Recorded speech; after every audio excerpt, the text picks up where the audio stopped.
Hello, welcome student. तो स्वागत है आप सभी का हमारे इस राजन क्लासेस चैनल पे। तो आज की इस वीडियो में हम आपको कक्षा 12 ठीक है, जो कि भौतिक विज्ञान का है आपका विषय जो है। तो आज हम वेरी इंपॉर्टेंट डेरिवेशंस के बारे में बात करने वाले हैं, जो कि प्रकाशिकी से शुरू होते हैं। ठीक है, तो प्रकाशिकी से जो आने वाले डेरिवेशन है हम उसके बारे में डिस्कस करना प्रारंभ कर दिए हैं। तो आपसे सिर्फ इतना ही कहना है कि यदि आप हमारे इस चैनल पे नए हैं तो प्लीज चैनल को सब्सक्राइब कर लीजिएगा, और जितने भी लोग इस वीडियो को देखेंगे इस वीडियो को लाइक जरूर कर दीजिएगा। ठीक है, क्योंकि हम ये पूरी रिस्पॉन्सिबिलिटी लेकर आए हैं। अगर जितना भी डेरिवेशन हम आपको बताएंगे, यानी 5 डेरिवेशन का टारगेट है यहाँ पे आप देख रहे हैं, थंबनेल में देखा होगा आपने कि 5 डेरिवेशन, बस एक दिन समय निकाल लीजिए। तो एक दिन समय निकालने में क्या होता है, ध्यान दीजिएगा, हम जो डेरिवेशन है वो पूरा बहुत बेसिक तरीके से बताने वाले हैं। तो शुरू करने से पहले सिर्फ इतना ही कहना चाहेंगे कि आज का जो डेरिवेशन है जरा उसको ध्यान दीजिएगा, क्योंकि आज का जो है क्या है, प्रिज्म कोण अपवर्तनांक और न्यूनतम विचलन कोण में संबंध बताना है। तो ध्यान दीजिएगा, हम आपको जितना भी डेरिवेशन बताएंगे सिंपल से सिंपल लेकर कठिन से कठिन को भी बहुत सिंपल तरीके से समझाने वाले हैं। ठीक है, अगर नहीं विश्वास होता है तो आप पूरा वीडियो देखने के बाद एक बार हमें कमेंट बॉक्स में बताइएगा जरूर कमेंट करके समझ में आया या नहीं। ठीक है, चलिए तो फिलहाल हम शुरू करते हैं आज के इस वीडियो को। तो ध्यान दीजिएगा, ये हमने डेरिवेशन करना है जो कि हमें प्रिज्म कोण अपवर्तनांक और न्यूनतम विचलन कोण में संबंध होता है। तो देखिए मोस्ट इंपॉर्टेंट है भाई। तो सबसे पहले हमारा काम क्या है, सबसे पहले हमारा काम है फिगर बनाना। तो फिगर क्या है, फिगर आप लोग ध्यान दीजिएगा, और फिगर आपके सामने एकदम नामांकित करेंगे यानी कि दिखाएंगे। ठीक है, तब आपको और अच्छे समझ में आएगा। तो देखिए ये आपका फिगर हम बना लिए हैं, पूरा कंप्लीट फिगर नहीं है क्योंकि हम आपको समझा कर लेकर चलने वाले हैं। ठीक है, क्योंकि अगर कंप्लीट फिगर दिखा देंगे तो आप क्या करेंगे, उसका नाम जो नाम देना है, जो बिंदु देना, कौन सा क्या है कैसे है, तो ये आप नहीं समझ पाएंगे ना। तो हम चाहते हैं कि यहाँ पे करते चले और समझाते चले आपको। तो ध्यान दीजिएगा, ये आपका प्रिज्म है, ये आपका बिंदु ए है, ध्यान दीजिएगा। तो बिंदु ए और बिंदु बी और बिंदु सी कौन सा कहां पे है, इसको एकदम अच्छे से हम क्लियर करने वाले हैं। तो एकदम स्टेप बाय स्टेप ध्यान समझिएगा। ठीक है, तो देखिए ये आपका बिंदु ए हो जाएगा।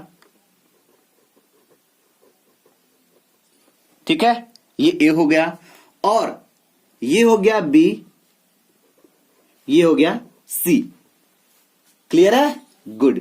अब देखिए ध्यान दीजिएगा, अब यहां पे जो आपका ये जो प्रकाश जा रही है, ये आपका क्या हो जाएगा, ये आपका होगा, यहां से ये प्रकाश जाएगी और अपवर्तनांक के जब इसका अपवर्तन होगा प्रिज्म से, तो ये क्या होगा, यह सीधे मार्ग में न जाकर बल्कि अपने मार्ग से क्या हो जाएगा, विचलित हो जाएगा। तो हम कह सकते हैं, जैसे यहां देख रहे हैं आप लोग, तो यहां विचलित होने का मतलब ये यहां से जाते जाते यहां से ये कट जाएगा और ये यहां से यहां निकल जाएगा। और ये जो ये है इसे हम डॉटेड लाइन से आगे बढ़ा देंगे। तो देखिए हमने डॉटेड लाइन से नहीं बढ़ाया है क्योंकि आपको दिखना चाहिए साफ साफ। ठीक है, तो ये जो आगे बढ़ रही है डॉटेड लाइन से, यहाँ अपवर्तनांक के पश्चात ये अपने मार्ग से विचलित हो जा रही है। ठीक है, चलिए, और ये जो प्रकाश की किरणें आ रही हैं, ठीक है, तो उसको क्या कहते हैं, उसको बोलते हैं आपतित। ठीक है, तो ये हमारा हो जाएगा क्या, ये हो जाएगा आपतित किरण को हम दिखाते किससे हैं, आई से दिखाते हैं। तो ये हमारा हो जाएगा आई। बात समझ में आ रही है? चलिए भाई, बात समझ में आ रही तो नोट करते रहिए, थोड़ा थोड़ा हो गया।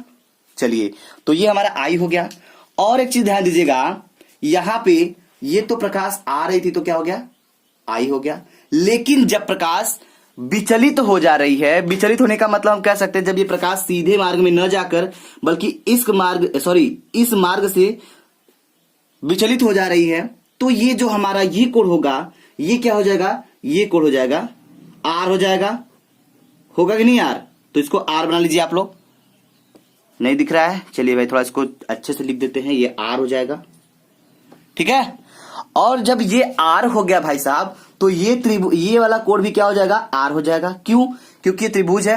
ठीक है, और ये कोण आर, तो ये कोण आर। ये आर क्यों हुआ हम अभी आपको बताते हैं, ध्यान दीजिएगा।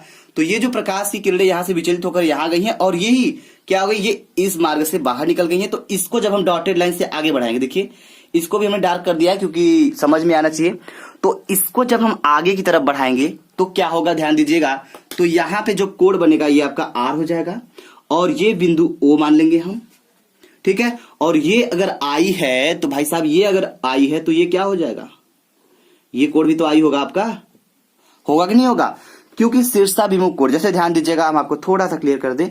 ये देखा होगा आपने, जब दो समांतर रेखा को कोई तिर्यक रेखा प्रतिच्छेदित करती है तो ये जो कोण होता है, सॉरी ध्यान दीजिएगा थोड़ा सा, जब दो समांतर रेखा को कोई तिर्यक रेखा प्रतिच्छेदित करती है तो यह कोण किसके बराबर, यानी कि यह कोण एक दूसरे के शीर्षाभिमुख कोण जो होते हैं बराबर होते हैं। ये कोण क्या होगा, ये इसके बराबर होता है कि नहीं होता है, मैथ पढ़ा होगा आपने, तो वही बिल्कुल ये कोण जो है ये इसके बराबर होगा। ठीक है, हो गया। चलिए अब ध्यान दीजिएगा, अब ये जो है यहाँ पे हम बिंदु यल मान लेंगे, समझ में आ रही बात।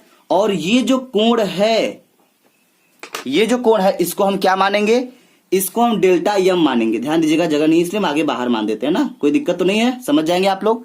डेल्टा यम मान लिए, ठीक है। चलिए भाई साहब इतना भी ठीक है। और ये जो हमारा क्या है, ये कोण है आपका ओ दिख रहा है ना। चलिए तो इतना हो गया। अब ध्यान दीजिएगा, एकदम ध्यान से ध्यान समझिएगा, यहाँ पे थोड़ा सा हम आपके सामने एकदम बेसिक समझाने वाले हैं।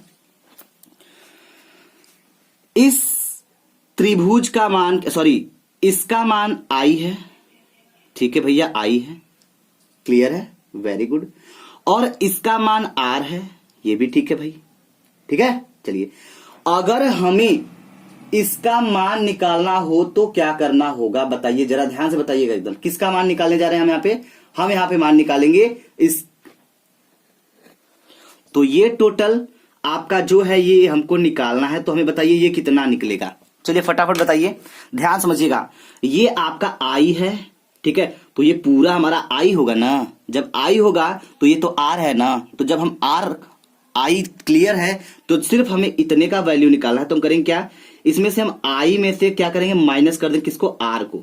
तो आई माइनस आर करेंगे तो ये जो हमारा कोण है ये निकल जाएगा, ठीक है। वैसे ही सेम यहाँ पे भी हो जाएगा, ध्यान दीजिएगा, यही आपका यहाँ भी रहेगा, यहाँ जगह नहीं, थोड़ा सा आप लिख सकते हैं आई माइनस आर। तो सब हमने क्लियर कर दिया, क्योंकि ये आर है और ये आपका आई है, तो हमें अगर ये निकालना होगा ना तो हम आई में से आर को माइनस कर देंगे, यानी टोटल में से इतना घटा देंगे तो हमारा इतना निकल जाएगा। समझ में आएगी नहीं, समझ में आ गया होगा। चलिए आगे बढ़ते हैं हम लोग। चलिए तो अब हम लिखेंगे क्या आगे, अब हम लिखेंगे, ध्यान दीजिएगा, यहां लिखेंगे चतुर्भुज ए यम ओ एन में, ठीक है। तो ध्यान दीजिएगा, अभी हमारा एक बिंदु छूट रहा है जो कि ये आपका होगा यम हो जाएगा, ध्यान दीजिएगा, ये यम हो जाएगा और ये आपका हो जाएगा यन, ये जो है यहाँ पे हो जाएगा यन। जरा ध्यान समझिएगा, क्योंकि नाम जब लिखे रहेंगे ना तो और मजा आएगा समझने में, हम ये बात साफ बोलते हैं। तो जो चीज हम यहाँ पे लिखेंगे ना वो समझ में आएगा, तो आप मिला सकते हैं कि आप फिगर में कौन सा क्या क्या दिया गया है। तो देखिए साफ साफ एकदम हमने फिगर को क्लियर कर दिया है। अब यहाँ पे लिखेंगे चतुर्भुज, ठीक है, चतुर्भुज ए, सॉरी हाँ, चतुर्भुज ए यम यन, सॉरी ए यम ओ यन में। अब चलिए फिगर में थोड़ा सा इसको देख लीजिए, उसके बाद फिगर में चलिए। चतुर्भुज ठीक है, लेकिन ए यम ओ एन कहां पे है, खोजना मेरा हक है। चलिए तो खोजते हैं। देखिए यहाँ पे ए हो गया, ठीक है भाई, ए यम ओ एन, तो यानी कि ये देखिए ये चतुर्भुज दिख रहा है, ये वाला, ये चतुर्भुज दिख रहा है, तो इसी की बात हो रही है, ठीक है। अब हमको ये बताइए कि चतुर्भुज के चारों भुजाओं का योग कितना होता है। तो चतुर्भुज के चारों भुजाओं का योग 360 होता है ना। तो करेंगे क्या, कोण ए है तो कोण ए को जोड़ लेते हैं हम, तो यहां लिखेंगे कोण ए हो जाएगा आपका, ठीक है। फिर क्या हो जाएगा, प्लस लिखेंगे। अब क्या हो जाएगा, देखिए हमको जो कोण लिखना होता है ना उसको बीच में लिखते हैं। देखिए हमको कोण ए लिखना था तो हमने कोण ए लिखा, लेकिन यही पास में हमको क्या दिखाना है, हमको यम का कोण दिखाना है। तो हमने बोला है आपसे पहले ही ए यम ओ एन में, तो ए का तो लिख दिया हमने। अब यम की जब बारी है तो क्या लिखेंगे, हम लिखेंगे कोण ए, ठीक है, यम ओ प्लस। अब देखिए ये जो यम है ना बीच में है, तो यम बीच में है तो यानी हम बीच वाले का यहाँ पे मान लिख रहे, कोण ये यम है तो यम का मान हम बीच में रखें, क्योंकि हमें यम का ही कोण हमें ज्ञात करना है यहाँ पे, ठीक है। तो चलिए लिख दिए, चारों कोणों का, चारों भुजा, सॉरी जो चार कोण है उनका योग कितना होगा, 360 होगा। तो हम 360 के बराबर दिखाने के लिए इतना कर रहे हैं, ठीक है। तो दो कोण हो गया। अब तीसरा कोण क्या लेते हैं, तीसरा कोण ध्यान दीजिएगा, कोण ओ, ये दिख रहा है आपको, ये भी तो है, चतुर्भुज के चारों कोणों का बात हुई है, तो एक कोण, दुई कोण, तीन कोण, तीन हो गया। अब ध्यान दीजिएगा, अब लास्ट में एक कोण हम और ऐड करेंगे, वो कौन सा कोण है? अब हमें यन को दिखाना है ना, तो जब यन को दिखाना है तो हम क्या लिखेंगे? ओ यन ए लिख सकते हैं, ठीक है। देखिए ध्यान दीजिएगा, ओ यन ए लिख सकते हैं या फिर ए यन ओ लिख सकते हैं, क्योंकि हमें कोण दिखाना है यन वाला, तो जब यन दिखाना है तो यन को बीच में रखेंगे, ठीक है। तो ये हो जाएगा कोण ए यन ओ बराबर 360। एक बार हम क्लियर करना चाहेंगे हम, ठीक है। यम का यहां पे था, यम बीच में रखे हैं, ओ का था, ओ यहां रख दिए हैं, यन का निकालना, यन बीच में रख दिए हैं, ठीक है। तो ये हो गया इसके बराबर, दिखा दिए। चलिए, ये हमारा पहला स्टेप था। दूसरे स्टेप में चलेंगे तो ध्यान दीजिएगा क्या मिलेगा। दूसरे स्टेप पे आप लिखेंगे कोण ए प्लस, अब ध्यान दीजिएगा थोड़ा सा यहां पे ध्यान देने की बात क्या है, कोण ए एम ओ का मान हम यहां 90 अंश रखेंगे। पूछिए क्यों रखेंगे, तो हम आपको अभी समझा देते हैं। क्लियर है? चलिए, तो देखिए जो कोण ए है, सॉरी यम है ना, ये क्या है, ये इस पर क्या है, ये लंब है, ये इस पे क्या है, ये इस पे लंब है कि नहीं? ध्यान दीजिएगा थोड़ा सा, ये इस पे लंब है, तो लंब का मान होता है 90 अंश, तो यहां हम रखेंगे 90 अंश। अगर जिसको एक बार में समझ में नहीं आ रहा होगा वो नोट जरूर करेगा, क्योंकि दोबारा अगर देखना चाहे तो वो देख के एकदम अच्छे से समझ सकता है, ठीक है। वीडियो अगर नहीं समझ में आएगा तो एक बार आप फिर से देख सकते हैं, कोई समय नहीं मतलब ज्यादा समय नहीं लेना है, बस थोड़ा सा कंफ्यूजन क्लियर करने के लिए वीडियो को फिर से देख सकते हैं। देखने में नुकसान नहीं होगा बल्कि आपका फायदा ही होगा, ठीक है। तो ये होगा इतना, फिर प्लस, अब क्या होगा, कोण ओ है तो कोण ओ हम यहाँ पे रखेंगे, तो कोण ओ का मान कुछ नहीं, तो कोण ओ हम डायरेक्टली यहाँ पे रख देंगे प्लस।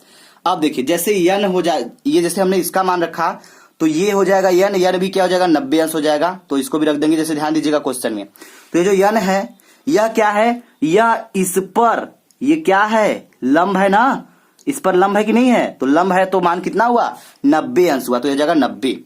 तो इसका मान ये, इसका मान ये, इसका मान ये और इसका मान ये बराबर दिखा देंगे 360 के। हो गया। चलिए आगे बढ़ते हैं। तो अगला ध्यान दीजिएगा स्टेप, ठीक है। इतना मिला था हमें, चलिए भाई इतना मिला था ना।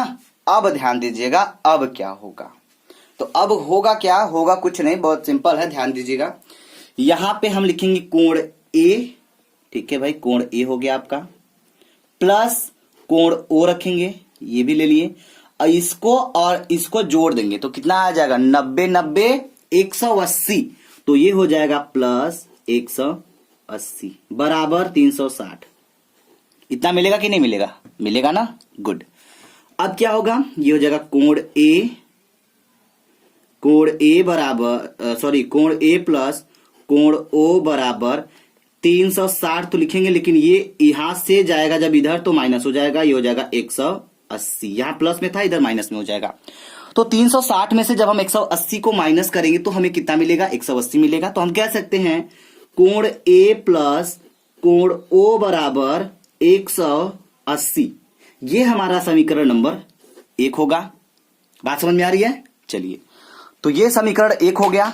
अब यहां पे हम एक कदम और चलेंगे, ध्यान दीजिएगा, यहां पे अब लिखेंगे हम, इतना नोट कर लीजिएगा, समीकरण नंबर 1 मान लीजिएगा, क्योंकि जब इसका यूज करेंगे ना तो आपको बताएंगे हम कहां पे यूज करने वाले हैं, ठीक है। तो चलिए अब देखेंगे त्रिभुज यम ओ यन में। अब आप लोगों का दिमाग कह रहा होगा कि त्रिभुज यम ओ यन क्या है, तो हम आपको फिगर में चलेंगे, एकदम आराम से खोलेंगे, एकदम स्टेप बाय स्टेप बताएंगे, उसके बाद आगे बढ़ेंगे। तो चलिए पहले फिगर में चला जाए और देखा जाए त्रिभुज यम ओ यन है क्या और उसमें क्या करना है, ठीक है। चलिए, तो ध्यान दीजिएगा, ये त्रिभुज आपका क्या है, यम यहां पे है, ठीक है भाई, यम ओ यन, यम ओ यन, ठीक है, यानी हमारा इसका मान बताया, मतलब इसकी बात हो रही है। बात समझ में आ रही है आपको? तो इसका मान हमने आर रखा है, इसका मान हमें आर रखा है, इसका मान हमें ज्ञात करना है, यानी कोण ओ को हमें किसी भी हाल में यहां पे निकालना है। तो कैसे निकलेगा, ध्यान समझिएगा थोड़ा सा आप लोग। तो यहां पे हम लिखेंगे क्या, ये त्रिभुज है, त्रिभुज दिख रहा है, यम ओ एन दिख रहा है ना, ठीक है भाई। इस कोण का मान आर है जैसे कि हमने बताया था पहले, और इसका आर मान है तो इसका भी आर मान है, क्योंकि इसको शुरू में क्लियर किया था, और इसका हमें ज्ञात करना होगा। तो हम लिखेंगे क्या, आर प्लस आर, यानी कि त्रिभुज की तीनों कोणों का योग कितना होता है, कोई हमें बता सकता है? चलिए बताइए फटाफट। तो वेरी गुड। बताइए, देखते हैं कौन कौन बता सकता है त्रिभुज के तीनों कोणों का मान कितना होता है, तीनों कोणों का योग कितना होता है। फटाफट बताइए भाई। वेरी गुड, बताते रहिए। चलिए आगे बढ़ा जाए। चलिए तो हम लिखेंगे क्या, आर प्लस कोण ओ को भी लिखेंगे और इसको दिखा देंगे बराबर 180, क्योंकि त्रिभुज के तीनों कोणों का योग जो होता है वह 180 होता है। राइट, जिसको पता था उसके लिए बहुत अच्छी बात है, जिसको पता नहीं था उसके लिए भी हम यहाँ पे बताते हुए चलेंगे ताकि उसका भी तैयार हो जाए। चलिए अब आगे बढ़ेंगे हम लोग। तो अब यहाँ पे क्या हो जाएगा, तो यहाँ पे लिखेंगे एक कोण का मान था हमारा आर, दूसरे कोण का मान था आर, तीसरे कोण का मान हमारा क्या था, नहीं पता था, तो हमने ओ माना था। अब इन तीनों कोणों को हम जोड़ेंगे और इसको दिखा देंगे बराबर 180, यानी त्रिभुज के तीनों कोणों का मान 180 अंश होता है ना। तो एक कोण का मान आर दिखाया हमने, दूसरे का भी आर दिखाया था, लेकिन तीसरे में कोण ओ को हमने ऐड कर देंगे। तो चलिए, तीनों कोणों का योग 180 अंश होता है, तो हम इसको जोड़ देते हैं। तो आर कितना आर, 2 आर, तो एक आर ये तो हो जाएगा 2 आर प्लस कोण ओ है तो कोण ओ लिख देंगे बराबर 180 दिखा देंगे। समझ में आया, समझ में आया कि नहीं आया, आया ना, गुड। अब देखिए इसको हम मान लेंगे इक्वेशन नंबर 2। देखिए डेरिवेशन को बहुत ही आसान बना देंगे हम। तो यहां ध्यान दीजिएगा, ये हो जाएगा आपका कोण ए प्लस कोण ओ बराबर 180 अंश, यानी 180, इसको हमने समीकरण 1 माना है और यहाँ पे इस तरह से हमने इसको समीकरण 2 मान लिया। अब क्या लिखेंगे, अब लिखेंगे समीकरण 1 व समीकरण 2 से। बहुत आसान हो जाएगा, यहाँ पे थोड़ा सा ध्यान दीजिएगा। यहां लिखेंगे समीकरण 1 व ठीक है 2 से। चलिए तो समीकरण 1 और समीकरण 2 को हम क्या करते हैं, यहाँ पे दिखाते हैं आपको, ध्यान दीजिएगा। तो समीकरण 1 भी आपके समक्ष रखा गया है, समीकरण 2 भी आपके समक्ष रखा गया है। तो एक चीज आपको दिख रहा है यहाँ पे, समीकरण 1 का जो LHS है वो तो बराबर नहीं है RHS के, समीकरण 2 के, लेकिन RHS बराबर दिख रहा है। तो भाई हमारा काम ही यही होता है कि हमारा एक पक्ष बराबर दिखना चाहिए। अगर LHS है तो LHS दोनों का बराबर दिख गया तो RHS को ऑटोमेटिक बराबर हम दिखा सकते हैं, इतना मेरा हक है और ये नियम भी होता है। ठीक है, अगर RHS बराबर दिख गया दोनों का तो हम LHS को मतलब बराबर दिखा सकते हैं। तो समझिएगा क्या कह रहे हैं हम यहाँ पे। तो देखिए यहाँ पे 180 है, समीकरण नंबर 1 के RHS 180 अंश दिए गए हैं और यहाँ पे समीकरण 2 का भी RHS आपका 180 अंश दिया गया है। तो जब हमारा RHS बराबर हो गया तो हम इसके LHS को बराबर दिखाएंगे समीकरण 1 और 2 से। ठीक है, तो वही यहाँ पे लिखे समीकरण 1 व 2 से। तो यहाँ पे दिखा देंगे समीकरण 1 का LHS क्या है, कोण ए हो जाएगा, ठीक है, प्लस क्या है कोण ओ हो जाएगा, बराबर नहीं करेंगे, बराबर कर देते, ठीक है, क्योंकि हमारा दोनों बराबर है तो बराबर दिखा देते हैं, क्योंकि RHS बराबर है ना। तो ये LHS था, अभी LHS हमने समीकरण 1 का यहाँ पे रखा है और यहाँ पे LHS रखेंगे लेकिन समीकरण 2 का रखेंगे। तो समीकरण 2 आपका ये है, तो यहाँ पे हो जाएगा 2R प्लस कोण ओ। हो गया, समझ में आया कि नहीं आया?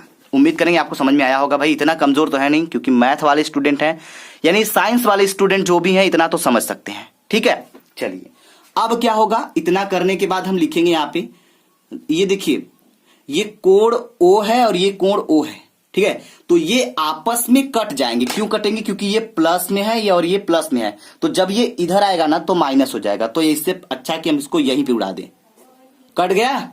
अब कटने के बाद हमें मिलेगा क्या, हमें मिलेगा कोण ए बराबर 2R मिलेगा कि नहीं मिलेगा, गुड, वेरी गुड।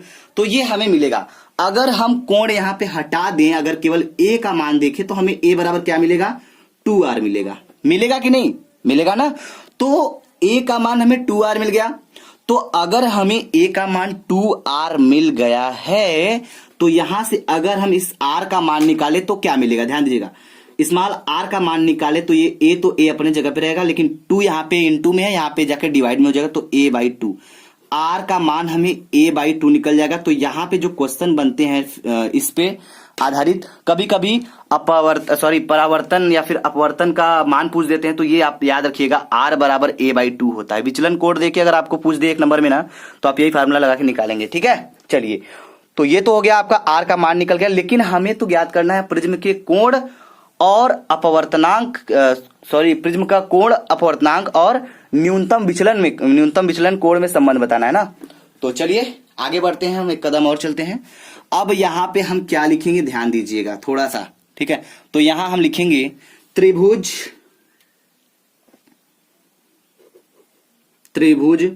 यम यल यन में। अब फिगर में चलना पड़ेगा, बिल्कुल चलना पड़ेगा।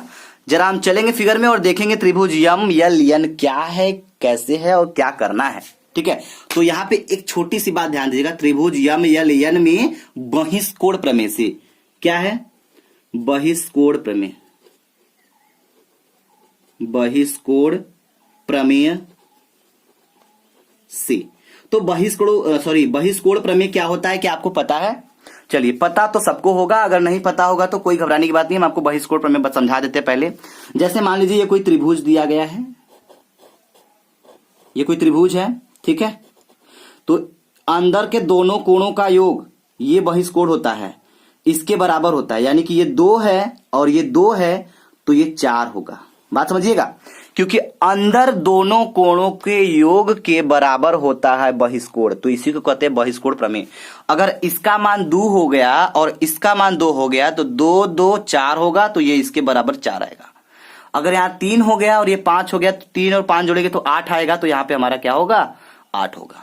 तो ये बहिष्कोण प्रमेय का लॉजिक होता है और ये हमें अप्लाई करना है अपने इस फिगर में और त्रिभुज यम यल यन में। तो चलिए यम यल यन को देख लेते हैं क्या है, कैसे है, उसके बाद क्लियर करते हैं, ठीक है। चलिए आइए भाई, तो त्रिभुज यम यम यल यन, इसकी बात हो रही है, ये और ये ऊपर वाले त्रिभुज की बात हो रही है भाई साहब, ध्यान समझिएगा। तो यहां पे क्या है, ये जो I माइनस आर है और ये I माइनस आर है, समझ में आ रही बात। इन दोनों कोणों को हम जोड़ेंगे, ठीक है, और इसका बहिष्कोण प्रमेय क्या है, डेल्टा यम है, हमने आपको पहले ही क्लियर किया था। इन दोनों कोणों का योग जो है वो बराबर दिखाएंगे इस बहिष्कोण प्रमेय से, ठीक है। यानी कि लिखेंगे I minus R plus I minus R बराबर डेल्टा यम, ठीक है। क्योंकि हमने आपको अभी जस्ट समझाया कि बहिष्कोण प्रमेय का जो लॉजिक होता है वो अंदर दोनों कोणों के योग के ये बराबर होता है, बताया था कि नहीं बताया था। तो देखिए अंदर के दोनों कोण कौन से हो गए, एक खो ये हो गया और एक खो ये हो गया, तो इन दोनों का योग जब हम करेंगे तो बहिष्कोण प्रमेय यानी कि ये इसके बराबर दिखा देंगे। चलिए हम लिख के दिखाते हैं तब समझ में आएगा। तो चलिए अब यहाँ पे हम कर लेते हैं। तो यहाँ पे दिखाएंगे क्या, एक कोण था हमारा I माइनस आर था, ठीक है, और दूसरा कोण क्या था भाई, दूसरा कोण भी हमारा क्या था, दूसरा कोण था I माइनस आर, ये हो गया। इन दोनों का योग हमें बहिष्कोण प्रमेय के बराबर दिखाया, तो बहिष्कोण हमारा क्या था, यहाँ पे डेल्टा यम था आपका, ठीक है, विचलन कोण जो कि हमने मान रखा था। इतना दिखा देंगे एकदम आसानी से। अब इसको हल करेंगे तो ये हो जाएगा I minus R plus I minus R, ठीक है, बराबर, ठीक है। तो चलिए थोड़ा सा इसको हल करते हैं हम लोग यहाँ पे। तो ये I है और ये I है, इसके आगे प्लस है, इसके आगे प्लस है, तो प्लस प्लस क्या होता है, प्लस होता है, ठीक है। तो एक I कितना हो जाएगा, 2I हो जाएगा, तो यहां रखेंगे 2I, क्लियर। चलिए अब क्या हो जाएगा, ये R है और ये R है, 2 R दिख रहा है, ये भी माइनस है वो भी माइनस है, तो माइनस माइनस क्या होता है, माइनस माइनस प्लस होता है, ठीक है, जुड़ेगा। तो R कितना R, 2R, तो हो जाएगा 2R, लेकिन यहाँ पे हमारा चिन्ह कौन सा रहेगा, माइनस का रहेगा, क्योंकि ये माइनस है ये माइनस है, तो माइनस माइनस प्लस हमारा जुड़ेगा लेकिन चिन्ह माइनस का रहेगा, तो 2I माइनस 2R यहाँ पे हो जाएगा। ये हमारा बराबर दिखाएंगे हम किसको, इसको दिखाएंगे डेल्टा यम के बराबर, क्लियर है, वेरी गुड। अब क्या होगा जरा ध्यान दीजिएगा यहाँ पे, अब ये 2I है ना, तो 2I हम लिखेंगे ही, लेकिन यहां पे कुछ जादू होने वाला है, ध्यान दीजिएगा। 2R बराबर हम लिखेंगे A। आप पूछेंगे क्यों लिखेंगे और कैसे लिखेंगे, तो हम आपको अभी दिखाएंगे, जस्ट ध्यान दीजिएगा, ठीक है। तो यहां पे 2R जो है इसके बराबर A हमने निकाला था, अभी आपको जस्ट दिखाते हैं, ध्यान दीजिएगा। तो 2R की जगह पे हम A रखेंगे, तो यहां पे जगह A बराबर डेल्टा यम। अब ये कैसे आया है हम बिल्कुल एकदम खोल के बताएंगे यहाँ पे कि कैसे एकदम आया है। तो ध्यान दीजिएगा, यहाँ पे 2R है ना, बराबर A है, तो ध्यान दीजिए हमने आपको कहां दिखाया था, तो ध्यान दीजिएगा यहां हमने A बराबर 2R दिखाया था, तभी तो R का वैल्यू निकाला था यहाँ पे। तो ये ध्यान दीजिए, बस इतना ध्यान दीजिएगा, यही बता रहे थे हम आपको, 2R बराबर A, तो 2R जहां पे वहां पे हमने A रख दिया है, बस यही किया है आपने, ठीक है। समझ में आया कि नहीं आया, आ गया, गुड। चलिए आगे चलते हैं। तो ये हो गया। अब क्या होगा ध्यान दीजिएगा, अब ये हो जाएगा 2i, ठीक है, minus a is equal to delta M, इतना हो गया। तो एक बात ध्यान दीजिएगा, यहाँ पे हम ये जो a है इसको यहां नहीं रोकेंगे, इसको इधर भेजेंगे, तो ये हो जाएगा 2i बराबर, ठीक है, ये क्या है, ये हो जाएगा आपका डेल्टा एम है, तो ये हो जाएगा डेल्टा एम, और ये प्लस है, सॉरी माइनस इधर ना है, तो इधर जाके क्या हो जाएगा प्लस a हो जाएगा, इधर जाके प्लस हो जाएगा, इधर माइनस था उधर जाके प्लस हो गया, तो ये हमारा आ गया। तो अगर हम देखें तो यहाँ पे i का अगर वैल्यू निकाल दे तो i बराबर क्या निकल जाएगा, i बराबर हो जाएगा delta M plus a upon 2, ये हमें मिल जाएगा i बराबर इतना, मिल गया। चलिए भाई साहब, हो गया काम। अब हमारा एक स्टेप और बाकी है, ध्यान दीजिएगा, क्योंकि इसके बाद एक डेरिवेशन और बाकी है, ठीक है। तो हम आपको 2 डेरिवेशन आज एकदम अच्छे से बताने वाले हैं, तो इसके साथ साथ वो वाला भी समझ के जाइएगा, ठीक है। क्लास बड़ा इंटरेस्टिंग है और उम्मीद करेंगे कि आपको समझ में भी आ रहा होगा। तो ध्यान दीजिएगा, ये आपका हो जाएगा क्या, ये हो जाएगा आपका स्नेल के नियम से, ठीक है, स्नेल के नियम से। तो एक चीज ध्यान दीजिएगा, स्नेल के नियम से हमें करना है भाई साहब। तो एक चीज तो यहां पे बनता है, स्नेल का नियम कितने लोगों को पता है, जरा हमें ये बता सकते हैं आप लोग।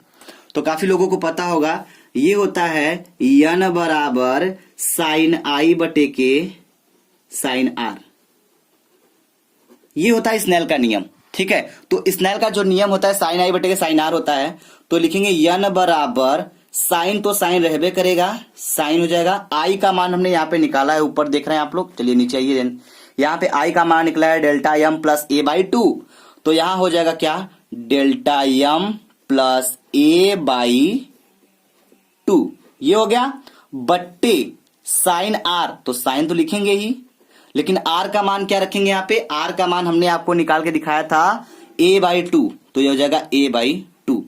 तो ये आपका निकल के आ गया भाई क्या, प्रिज्म कोण, ठीक है, अपवर्तनांक और न्यूनतम विचलन कोण में संबंध है। समझ में आ रही बात? चलिए भाई, उम्मीद करेंगे समझ में आ रहा होगा। तो अगर आपको ये वीडियो समझ में आया तो वीडियो को लाइक करिएगा। अब हम चलेंगे नेक्स्ट डेरिवेशन पे, ठीक है। तो ये समझ में आ गया डेरिवेशन। चलिए भाई, उम्मीद करेंगे आपको ये आज का डेरिवेशन समझ में आ गया होगा। तो अगर समझ में आ गया तो वीडियो को लाइक करिएगा, शेयर करिएगा और हमें कमेंट बॉक्स में कमेंट करके जरूर बताइएगा, ठीक है। Thank you very much. और इसके अलावा भी काफी डेरिवेशन बाकी हैं, जो कि 5-6 डेरिवेशन और हैं, तो हम आपको ऐसे ही बारी बारी करके आपको पूरा क्लियर कर देंगे, ठीक है, वो भी एकदम आसान तरीके से। Thank you very much. अगर वीडियो आपको पसंद है तो प्लीज वीडियो के कमेंट में हमें ये जरूर बताइएगा कि बाकी के 5 जो डेरिवेशन बाकी हैं वो भी हम आपको बताने की कोशिश करेंगे, ठीक है। Thank you very much. जय हिंद, जय भारत।